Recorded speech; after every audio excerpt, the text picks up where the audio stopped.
Shalom, everybody. This is Dave from Universal Truth of Mankind, and I am your host at Universal Truth of Mankind. Like I say all the time, please like and share all these videos. I don't have any email lists. I don't have any um, membership. These are all free for everybody. This is where I try to get people to think. I'm also on YouTube and Rumble, so please feel free to subscribe to both of those so you can keep up to date. And as a result, you have an alternative place to go as well. I really like Rumble, so that's a nice alternative, if not primary site that you go to. Now, we've seen this many, many times. This is nothing new. This is nothing. um, but I'm going to talk to some more. It really is a wonderful illustration, a visual for you to better understand things. Now, the first three sephirotes that are on top, I explained how they're a singularity. They are an absolute. An absolute can never be divisible, can never be divided. If it could be divided, then there's something above it. All right? That's the way to think. And we're looking at this. And like I said, the binah or understanding is it can equate to the neshama soul. It can equate to our minds, and it can equate to the to Elohim. Remember, we're created in the image of, and Elohim was the one creating, was a fabricator of creation within Genesis chapter 1. So that's the image that we are really in. Now, you may notice that there seems to be something missing in between the top three and the lower seven. And it's not that something is missing. I've had people say, oh, there's 11 Sephirot, and you guys are lying about the 10. There's really 11. I remember one guy, he said, I want to learn from you. He says, I like the way you approach things. Teach me some of these things. Naturally, I said to myself, okay, I'll try, but I know it's going to happen. So I started explaining that. He says, what about the dot? A dot, which would be like dead center between the top three, lower seven, and in the middle. I said, well, dot means knowledge. He says, how come it's not there? Did they take it out because they don't want anyone to know about it? I said, no, you don't understand what da'at is. I said, I will explain it to you. That man went off. He cursed me out like you wouldn't believe. He used the F words, all the four-letter words he could use on me, saying I was a liar and I'm of the devil and everything else. I'm like, goodbye. But it's time to understand what da'at is. Now, da'at, like I said, means knowledge. We have to understand, like I said before, the lower, the below the three, we have six sephirots there. They're in this is the image of these six is what we're trying to create with that balance. Balance towards that middle one called beauty. That's called Teferet. That's the one that we're trying to get everything balanced into there and emulate the six as they're shown here in perfect balance. Now, of course, we're not at that point. So what is Da'at? Da'at is where the two meet. It's where we're the image and where it is real us, this our soul in proper order. Between the two, Da'at is where we have to work. This is where we're our minds. Think of the top three, and then you see the two below that. Think of that as your left and right shoulder. Think of Teferet as your heart. Think of the next two as your hips. Then the middle one there, that's above Malkut, think of it as your sex organ.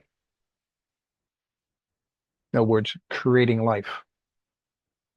Like I said in the past, we are talking about a spiritual situation here. And this, not just a physical. And then Malkut, which is really the physical realm, but it requires us to, I mean, it requires an influx of that spiritual energy.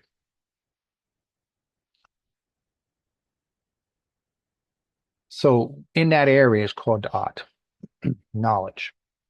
This is where we make decisions, where we request from the Creator saying, please help me pull myself together and perfect my image within me to match to match you in a perfect form. That's where we develop love for the Creator. That's where our head is, so to speak. So you can see an image of an individual being developed here. And that is really the image of self. Like I said, self is not the egotistical me, myself, and I, but rather is the collective us, the collective soul, upper soul, mind, and body. What I mean by upper soul, well, really is the lower part of neshama and the upper part of neshama. I'll explain that here. The upper part is us in perfected shape. The neshama, that's us. The upper neshama, our upper mind is perfected already. It's where we came from and where we're going to return back to. We have no choice in the matter. It's going to happen. We may delay it, but ultimately speaking, it will win. The lower part is where our mind is, and it's where we can make decisions, where we make choices. Like I said, that streams right into the Da'at. And the Da'at is our mind making decisions to what? Make the Creator, number one, our authority. We are also to be grateful for the Creator and for the Creator creating us and sustaining us at all levels of existence. Now, you may be asking, well, that's interesting, but what about death? Well, death just disconnects you from the lower seven. That's all death does. It doesn't mean you cease to exist. Remember, I forget which video, I think it was 2 videos ago. Like I said, go to the descriptions down below. Go to Meditation 201 and go through all the videos and listen to everything I'm saying and slowly create this picture. Listen to it many times too. It's going to be, a lot of this stuff is new to you. We talk about simulation, and it's a big talk about matrix and how we're the batteries for the matrix machines, the computers. And so, and we also talk about how we live in a simulation, but we never talk about what is that simulation. And I find that perplexing. There may be some people out there to discuss that simulation in a little more detail, but no one really discusses it in a manner that is kind of pulls the picture together. There's a lot of opinions and thoughts and ideas on this. So I'm going to throw it out an opinion, a thought, an idea here as well. Remember I said those 6 sephirots that are in the middle are out of whack in us. And what does that do? Well, that messes with our brain, our thinking, our metaphysical level of existence. Thus, we become enslaved into our own perspective. Think of a statue in the middle of a park. Let's say somebody is on a horse. Well, if you're looking at it head on towards the head, you're going to see the nose, the eyes. If you look at the side, you see the two legs on that side. And on the other side, you see the other two legs, and you see the tail. If you go to the rear end, you see the tail, and so on and so forth. Makes sense. So make believe, okay, everyone's different. Everyone you know, everyone that's around is different. We know this. We don't, that's not something that we argue. But let's say we take everybody and put them around the statue. Let's say there's just enough room for everybody to stick their head in. You're going to have some people looking from the bottom towards the top, which is looking at the chest. You're going to be seeing people looking at the mane from the top. You can see people seeing the left ear, the right ear. You can see people seeing all different aspects and parts of this horse and the rider. As a result, everyone has a different perspective of this statue. And they become a product of their perspective, and that becomes their simulation. It's very interesting. The Shemona Esrei, the Amida prayer, the very first blessing in it says, the God of Abraham, the God of Isaac, and the God of Jacob. Now, I come from an engineering background, so I would say, how come, God, why don't you just simply say, or why doesn't this blessing simply say, the God of Abraham, Isaac, and Jacob? I looked at the Hebrew and stuff, and all of a sudden it came obvious to me. The Creator was different for Abraham, different for Isaac, different for Jacob, and different from each other. God met us where we needed him, where they needed him, because each person had different experiences, each person had different mission in life, different experiences, different needs. So God met them as individuals, not as a group. So our Creator is tailored to who we are. So my God, like an atheist says, I don't believe in God, and I've spoken to many atheists, and I never had anyone disagree with me. I said, you just disagree with the God you were taught was God. And they thought about it and said, you know something, you're right.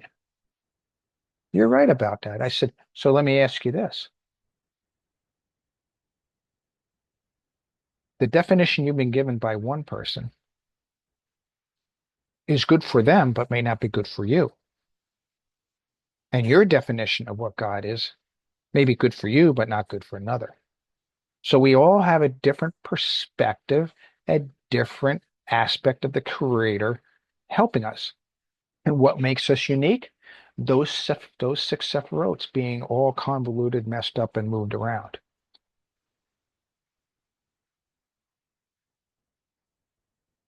And this creates the reality, or I should say a false reality, the simulation we're in. How many times have you tried speaking to somebody and you swear you're not speaking English to them, according to them? And yet you fully understand, and other people fully understand you. But this person is different enough from you to where this person doesn't understand you. That's why unity is very difficult and basically is impossible for all of us to have unless we turn our authority over to the Creator, unless we appreciate the Creator and say, Creator, come down, transform me. And that Creator is going to transform you according to your unique self. And you, self, the upper soul, the mind, the body, are all going to be in unison at the same time at all those conscious levels. And there's going to be a spot in the puzzle of all humanity where you're going to fit just perfectly. And you would be moved to that spot. This is what we're talking about. So you have gratitude for the Creator and the sustenance that you get from the Creator at all levels, not just a physical level, but mental level, spiritual level, so on and so forth. Then you make sure you turn your authority over. Now, of course, you giving him authority over your life does require your love for the Creator. But at the same time, to gain the love of the creator, you also have to turn the authority over. So which is first? The chicken or egg type scenario. Now, once you're in that spot, now between the six sephirotes and you, there's the Daat, the Daat. This is where you consciously say, yes, I'm making a covenant with you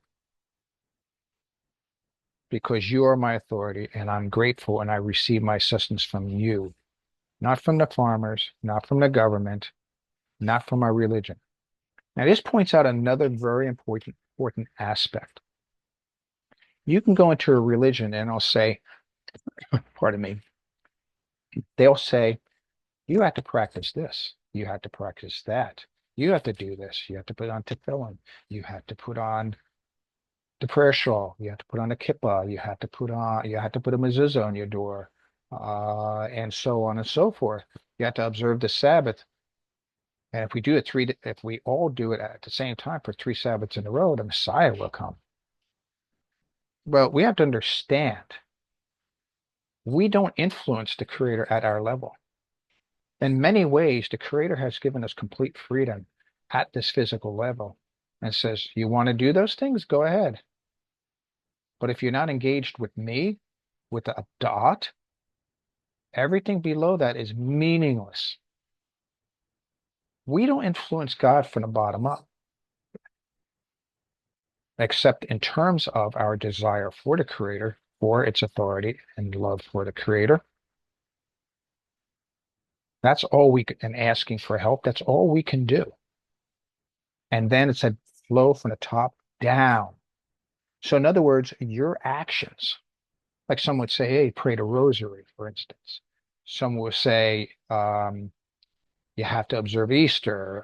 You have to take Jesus into your heart and believe in him, which is an oxymoron to everything I've been speaking of so far. I want to make that clear. Like I said, I'm not going to hold back. I'm not going to disillusion anybody. I'll say things as I see them.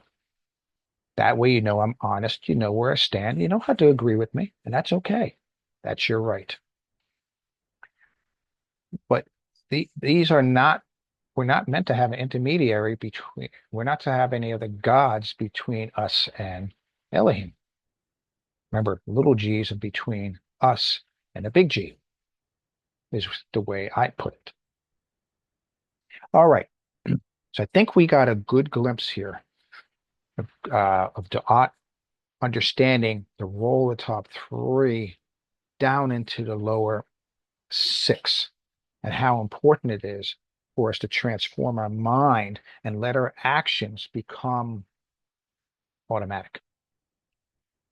I remember just a little more of a encouragement here. And again, I'm speaking in terms of Judaism here because I'm very familiar with that.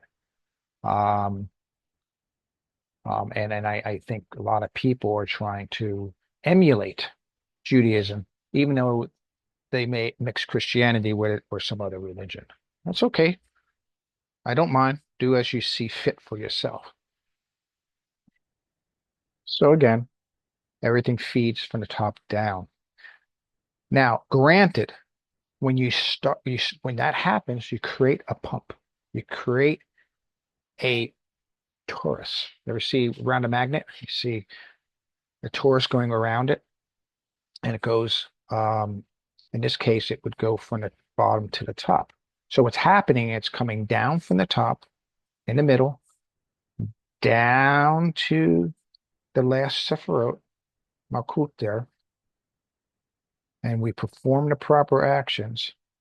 Then it goes, all that, what we do now goes up the left and the right, up towards the Da'at, towards the upper soul, gets remixed, gets further reformed, and comes down the middle through the Da'at and down to Malkut. So you're creating a spiritual pump. You're creating a pump for your soul to transform yourself. It's a mistake to think, gee, if I join this religion and I start doing everything they tell me to do, I see this in messianism. They think somehow God is going to, because they're following these procedures and and they think they're incorporating themselves into a process of improvement. They're not. Now, is there some value in that? Well, yeah, because it is possible that individuals can learn from it and say, oh, I need to look at the creator, but certain aspects of the creator and you interface have to be spoken about that are just simply not shared. It was not until I started reading Zohar and studying some of the Kabbalistic texts out there did I finally understand the machinery of spirituality, metaphysical and physical. And this is what I'm sharing with you here. All right. So I'm going to stop there. And I hope this really helps. Next video, I'm going to start talking about something called light, because that's what brings these together. All three of these levels come together through that light. And I'll explain that next time. So I hope this encourages you. Again, like, share. Please feel free to ask questions. If you want to do it anonymously, just send me an email. I have it down in the description as well. And please, please, please make sure you watch the other videos. Not only the meditation 201, but look at 101. And look at the other playlists as well. Take care, everybody. Shalom, shalom.